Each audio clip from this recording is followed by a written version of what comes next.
এই বিড়ালের বাচ্চাটা কি বলে আগে শুনে নাও। আরে হেমন্ত বিশ্ব শর্মা তো ভাই দুর্দান্ত লোক ভাই, হেমন্ত বিশ্ব শর্মা দুর্দান্ত লোক ভাই। কি বলবো, আসামে হিজাব পরা বন্ধ করে দিয়েছে।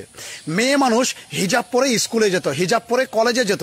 হেমন্ত বিশ্ব শর্মা বলেছে এটা কলেজ, এটা ফ্যাশন শো দেখানোর জায়গা নয়, এটা কলেজ। আজকে মুসলমান মেয়েরা হিজাব করে স্কুলে যাবে, তো হিন্দুদের মেয়েরাও বলবে আমরা যে কোনো ড্রেস পরে যাব, খ্রিস্টান মেয়েরাও বলবে আমরা যে কোনো ড্রেস পরে স্কুলে যাব। ক্লিয়ার কথা। কেননা মুসলমান মেয়েরা যখন হিজাব পরে স্কুলে আসতে পারে, তারা যখন স্কুল ড্রেস মেনটেন করতে পারবে না, তবে আমরা কেন করব? হিন্দুদের মেয়েরাও বলবে আমরা যে কোনো ড্রেস পরে স্কুলে যাব, খ্রিস্টান মেয়েরাও বলবে আমরা যে কোনো ড্রেস পরে স্কুলে যাব। এই কারণে হেমন্ত বিশ্ব শর্মা বলেছে ভাই হিজাব ব্যান্ড। ক্লিয়ার কথা। হিজাব পরে বোরখা পরে স্কুলে যাওয়া হবে না। ক্লিয়ার কথা, হবে না।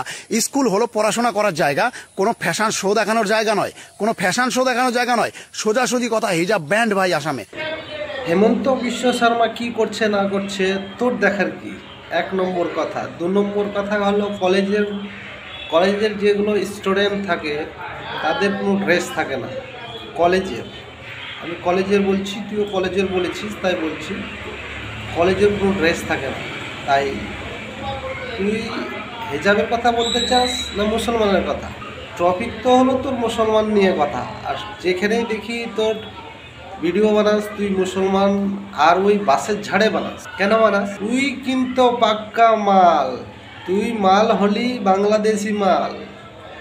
তুই যতই টপর টপর কর, 500 টাকা খেয়ে 500 টাকা নিয়ে চটর পটর করে ভিডিও বানানো হয় বেটা, তুই যতই মানুষকে দেখানোর চেষ্টা কর যে আমি হিন্দুত্ববাদী, আমাদের ওখানে অনেক হিন্দু রয়েছে, তাদের ভাষা স্বাভাবিক ভাষা, তাদের নেচার স্বাভাবিক নেচার। কিন্তু বেটা তোকে লাগছে তুই ভয়ে ভয়ে টাপার টাপার করছিস। তুই বেটা আগে পার হবি রে বাংলাদেশ, তুই বাংলাদেশের মাল। বুঝতে পারলি না?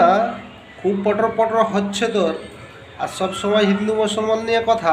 হেজাব ব্যান্ড করে দিলেও ভালো, অসুবিধা নেই, আর অন্যান্য ড্রেস আছে। কিন্তু তোর বোনটাকে কি পড়াবি রে ভাই? তোর বোনটাকে আধা বডি পড়িয়ে নাঙ্গা বের করে দিবি, লোকে তালি মারবে, দেখবে। তোরও দেখার ইচ্ছা আছে হয়তো, দেখবি। বোকা চোদা।